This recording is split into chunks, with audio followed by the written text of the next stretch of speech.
C'est pour qu'ils sachent ce que j'ai enduré, que je ne suis pas venu en France par moi-même, mais il fallait que je vienne. Je ne peux pas repartir en Guinée. Non. Non.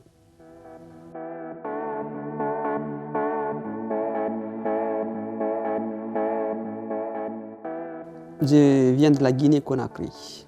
Il fallait que je parte. Je ne suis pas parti de mon pleine intention, mais il fallait que je parte pour sauver ma vie. Je peux dire que si j'étais en Guinée, je n'allais pas avoir... je n'aurais pas un mois de plus de vie si j'étais resté en Guinée. Ils me soupçonnaient d'avoir fait des trucs qui étaient contraires à la religion. En fait, ils croyaient que j'avais fait une relation entre hommes et hommes. Homosexualité. Voilà, ils croyaient que j'avais fait ça. Je peux dire que non, je ne l'ai pas fait. Et même si je ne l'avais pas, ce n'était pas dans mon intention de le faire. À l'époque, j'avais 14 ans. J'étais isolé quelque part. La seule personne qui restait pour moi, c'était la sœur à ma mère. Elle est venue très tard la nuit avec des gens pour m'enlever là où j'étais isolé et m'amener quelque part. Il fallait qu'elle me casse quelque part sans l'avis de son mari. Donc je suis resté dans la brousse, dans son champ, en attendant qu'elle puisse organiser mon départ. Et finalement, elle a payé le transport pour moi et contacté un chauffeur qui devait m'amener de la Guinée au Mali. Parce que moi, j'étais tout enfant, je ne pouvais pas aller. Bon, quand je suis arrivé au Mali, moi, je croyais que c'était là ma vie, que j'allais rester au Mali. Sauf que le gars qui était là, qui m'avait accueilli, il avait un projet dans la tête que moi, j'ignorais. Et après, il m'a pris. Bah, j'ai fait quelques temps dans une clinique au Mali, parce que j'étais tellement faible que je croyais que j'allais mourir parce que j'avais resté avant 2 jours sans manger. Et il m'a pris, il m'a demandé deux choses. Soit on continue la route, soit je paye ton transport et tu te retournes en Guinée.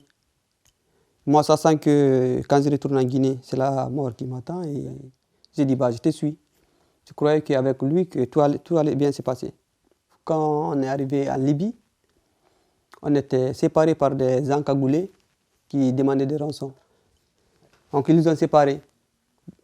Et je me suis retrouvé comme ça en prison. Et depuis ce jour, je n'ai pas sa nouvelle. En prison, il y avait 2 possibilités. Soit tu appelles tes parents, ils t'emmènent de l'argent sur leur compte pour ta liberté. Soit tu y restes. Et moi, je n'avais personne à qui compter pour appeler. Donc je suis resté longtemps qu'il fallait. Et finalement, pour se débarrasser de nous, ils nous ont vendu à ce gars et nous sommes partis travailler sur lui. Heureusement pour moi d'ailleurs que ce gars il comprenait un peu français. Donc on se parlait, même si je ne comprenais pas trop, mais c'était la seule façon de se comprendre un peu. Et il m'a demandé alors qu'est-ce que je vais faire. J'ai dit, bah, moi je ne sais pas. Il dit, si tu veux, tu vas travailler comme tu as travaillé déjà 1 mois. J'ai payé la prison, donc je suis resté sur lui. Jusqu'au moment où il m'a dit, tiens, ça c'est ton ticket pour traverser. C'est lui-même qui m'a pris, il m'a amené jusqu'à la bord de la mer, il m'a présenté un autre monsieur. Et ce monsieur, il nous disait qu'on devait aller cette nuit, et il nous a laissé jusqu'au lendemain pour qu'on perde complètement de poids. Parce qu'il fallait 80 à 90 sur le Sosiac, et lui, il voulait mettre 125. Donc il fallait que nous perdions du poids pour mieux tenir. On a attendu jusqu'au le lendemain à 23h. Il nous a mis dans le Sosiac. Mais je vomissais beaucoup, je pleurais, mais je ne savais pas ce qui allait arriver. Mais le bateau il était complètement percé, nous étions tous dans l'eau. Je ne sais pas où nous sommes arrivés, mais on a vu le bateau qui était venu nous sauver. Vous avez été sauvé par un bateau européen. Ouais. Et celui-ci, après 2 jours de marche, nous sommes arrivés en Italie, à Sardaigne. Ils nous ont donné d'abord des trucs qu'on devait mettre sur nous parce qu'on n'avait pas d'habits. Ils nous ont donné des chaussures. Et après, nous ont partagé. Les mineurs devaient aller dans un camp et les majeurs dans l'autre camp. Sauf que quand nous sommes arrivés là-bas, les mineurs et les majeurs, ils étaient dans le même camp et ils avaient les mêmes accompagnement. Et il y avait un gars là-bas qui était très sympa, il m'a dit, mon ami, il y a beaucoup de mineurs qui sont arrivés ici, mais ils ne sont pas restés. Il faut que tu quittes ici parce que si tu veux faire une formation ou étudier, ce n'est pas ta place. Donc, j'ai dit, mais comment il faut faire? Il dit, il faut que tu pars dans un autre pays. J'avais tellement peur mais il fallait que je parte. Donc, je suis parti, arrivé au port. Je suis monté dans le bateau. Le lendemain, nous sommes arrivés à Grand Italie. Et de là-bas, j'ai tenté une fois le train de l'Italie pour la France. Arrivé à la frontière là-bas, ils m'ont fait descendre du train parce que je n'avais pas les papiers. Ils m'ont demandé, j'ai donné mon nom, mon âge, tout. Ils m'ont mis dans leur bureau. Le prochain train qui arrivait pour le retour d'Italie, ils m'ont mis dedans. Ils m'ont fait retourner. C'est-à-dire qu'à la frontière française, Ouais. Vous avez dit que vous étiez mineur. Oui. Mais ils ne vous ont pas laissé passer. Non. Ils m'ont dit que je n'avais pas le droit de passer. Une fois, deux fois, et la troisième fois, j'ai eu la chance de passer sans qu'on me voie. Je suis passé. Je suis arrivé à Marseille et j'ai continué sur le train jusqu'à Nice, je crois. Ouais. Et je ne pouvais pas continuer, j'ai dormi dans la gare. Et le soir, ils m'ont dit qu'ils vont fermer la gare, j'ai dormi dehors. J'ai demandé aux gens qu'est-ce qu'il fallait faire, les gens que je voyais, à qui je devais m'adresser pour m'aider. Personne ne me répondait.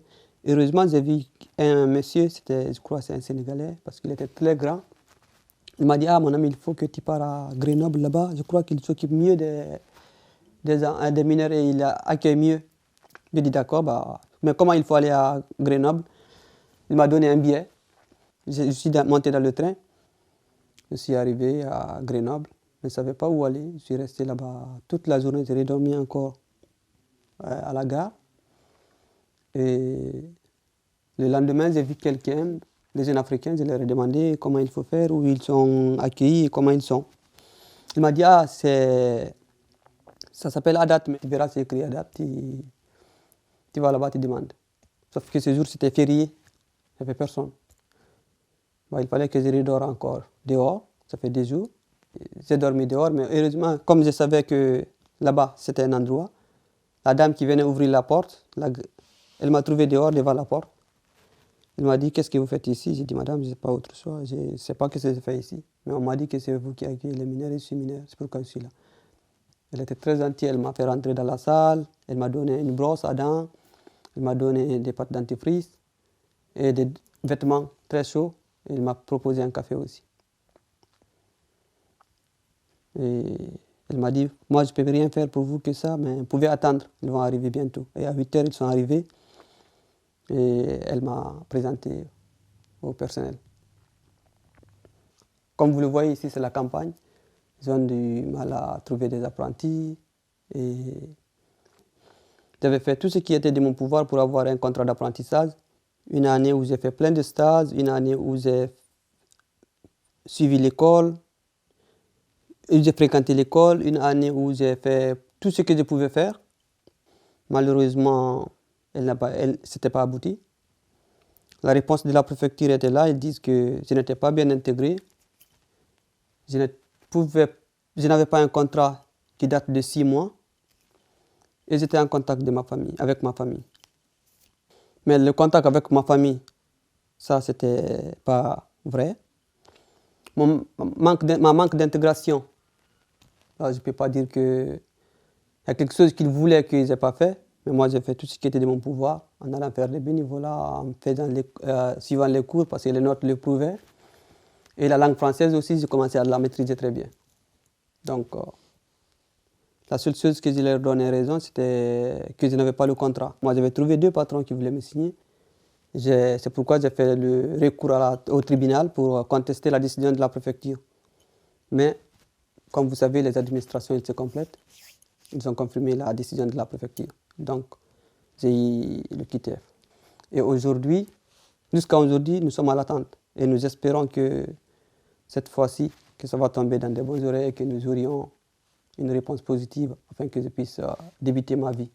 Parce qu'aujourd'hui, j'existe, mais je ne vis pas. Bah, pour le moment, je reste confiant parce que je me sens aimé par les personnes qui m'entourent. Je me sens important pour l'entreprise qui veut me prendre en apprentissage. Donc, je reste confiant et je souhaite être régularisé afin que je puisse continuer ma vie tranquillement. La France, je vois la France comme un pays qui connaît la valeur humaine. Parce que là, quand tu es malade, on sait que tu es malade. D'abord, l'entreprise, il ne te fait pas travailler quand tu es malade. On te dit, va voir ton médecin. Donc, je vois que c'est un pays qui connaît la vie, qui connaît la valeur humaine. Et vous voulez que la France, elle voit votre valeur à vous? Je crois qu'ils ont déjà vu ma valeur. Quand j'étais mineur, ils m'ont confié à une association qui pouvait s'occuper de moi. Ça, je la remercie beaucoup parce qu'ils ont pas mal dépensé de l'argent pour moi depuis. Ils continuent d'ailleurs de le faire parce que sur le plan médical, même si je suis sans papier, je peux aller me faire soigner. Donc ça, c'est beaucoup. Mais ce que j'aimerais de plus, qu'ils m'offrent l'opportunité de contribuer moi aussi à cette société française. Je crois que la seule façon de nous permettre d'être reconnaissants envers le département de l'Ain ou la société française, c'est de nous permettre de travailler et de contribuer dans les caisses de l'État. En payant ses impôts, en payant ses cotisations, je ne peux pas repartir en Guinée. Non. Non. Si tu veux voir notre reportage en intégralité, n'hésite pas, clique ici. Si tu veux voir notre dernière vidéo, surtout, c'est là. Enfin, si tu aimes Envoyé spécial, n'hésite pas à t'abonner et activer la cloche. C'est là que tu recevras toutes nos vidéos.